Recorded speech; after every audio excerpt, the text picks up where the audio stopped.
ಸಾಯಬರೇ very sorry, late ಆಯ್ತು. Extra strong degree coffee ಮಾಡಿದೀನಿ ತಮಗಾಗಿ ಸ್ಪೆಷಲ್ ಆಗಿ. ನನ್ನ ಮಗನೇ ಸ್ವಲ್ಪ ಚುರುಕು ನೋಡಿಲ್ವಲ್ಲೋ.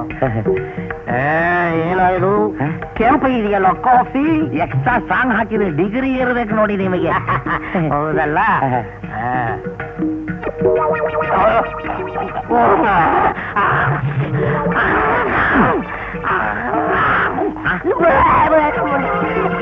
ಏನಾಯ್ತು? ಖಾರ ಪುಡಿ ಹಾಕಿ ಕಾಫಿ ಮಾಡಿದೀಯೋ ಇಲ್ಲ ಕಾಫಿ ಪುಡಿ ಹಾಕಿ ಕಾಫಿ ಮಾಡಿದೀಯೋ? ಖಾರವೇ. ಎಕ್ಸ್ಟ್ರಾ ಸ್ಟ್ರಾಂಗ್ ಹಾಕಿದ್ರೆ ಕಹಿಯಾಗಿರ್ಬೇಕು, ಖಾರ ಯಾರು ಬಂತು? ಓ ಏನೂ ಆಗಿಲ್ಲ, ನೆತ್ತಿಗೆ ಏರ್ಬಿಟ್ಟಿದೆ, ಅದಕ್ಕೆ ಖಾರವಾಗಿ ಕಾಣಿಸ್ತಾ ಇರೋದು. ಒಂದ್ ಕಾಫಿಗೆ ಸುಸ್ತಾದ್ರಲ್ಲ, ಇನ್ನು ದೋಸೆ ಯಾಕೆ ತಿಂತೀರಿ? ಮಗನೇ ಒಂದ್ ದೋಸೆ ಕೊಡ್ಬಾ. ತರ್ತೀನಿ ತಿಲ್ಲ ನಿಂತಿದೀಯಾ? ತಂದೆ ತಗೊಳ್ಬಾ.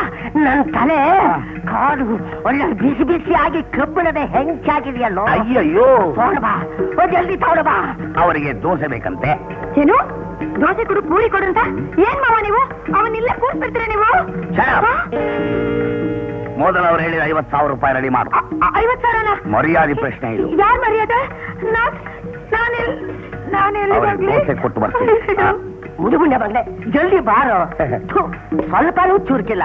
ಲೇಟು ಲೇಟು ಲೇಟ್ ಲೇಟಿಂಗ್ ಸ್ನಾನ ಮಾಡಿ. ಬಂದೆ ತಮಗೆ ತುಂಬೆ ಹೂ ತರ ಬಿಡೀ ದೋಸೆ ಮಾಡಿ ಹಾಕ್ಬೇಕು ಅಂತ ನನ್ನ ಆಸೆ. ಇದನ್ನ ಯಾಕೆ ಕಟ್ತಾ ಇದೀಯೋ? ನಾವ್ ಈ ತಾನು ಇಸ್ತ್ರಿ ಮಾಡಿ ಬಟ್ಟೆ ಹಾಕೊಂಡ್ ಬಂದಿದ್ದೀರಿ, ಅದು ರೇಷ್ಮೆ. ನಾವು ತಿನ್ನಬೇಕಾದ್ರೆ ದೋಸೆ ಅದ್ರ ಮೇಲೆ ಬಿಡಬಾರ್ದು ಅಂತ ಮುಚ್ತಾ ಇದ್ದೀನಿ. ಇಲ್ಲಿ ನಿನ್ ಬುದ್ಧಿ ಸುಟಿ ಆಯ್ತು ನೋಡು. ನಮ್ ಸೇವೆ ಮಾಡೋ ಭಾಗ್ಯ ಸಿಕ್ತಲ್ಲ ನನಗೆ. ನಿನಗೂ ಬುದ್ಧಿ ಇದೆ. ಬಂದೆ ಎಲ್ಲ ಟೇಬಲ್ ಮೇಲೆ ಇಡೋ ಅಂತಂದ್ರೆ ತಲೆ ಮೇಲೆ ಯಾಕೆ ಇರ್ತಾ ಇದೆಯೋ ದೋಸೆನಾ? ಇಡ್ತಾ ಇದೀನಿ, ಇನ್ನೊಂದ್ ಸ್ವಲ್ಪ ಹಿಟ್ಟು ಹಾಕ್ತಾ ಇದೀನಿ. ಹಿಟ್ಟಾಗ್ತಾ ಇದೀಯಾ? ಯಾಕೆ? ನೀವೇ ಹೇಳಿದ್ರಲ್ಲ ಏನು ನನ್ ತಲೆ ಕಾಲು ಬಿಸಿಯಾಗಿ ಕಬ್ಬಿಣದ ಹೆಂಚಾಗಿದೆ ಅಂತ. ಹಾಗೂ ಹೆಂಚು ಕಾದಿದೆ, ಒಂದು ರೋಸ್ಟ್ ಹಾಕಿ ಅದಕ್ಕೊಂದಿಷ್ಟು ಪಲ್ಯ ಇಟ್ಬಿಟ್ಟು ಕೊಟ್ಟು ಬಿಡೋಣ ಅಂತ. ಸ್ವಲ್ಪ ಹಾಗೆ ಹಿರಿ.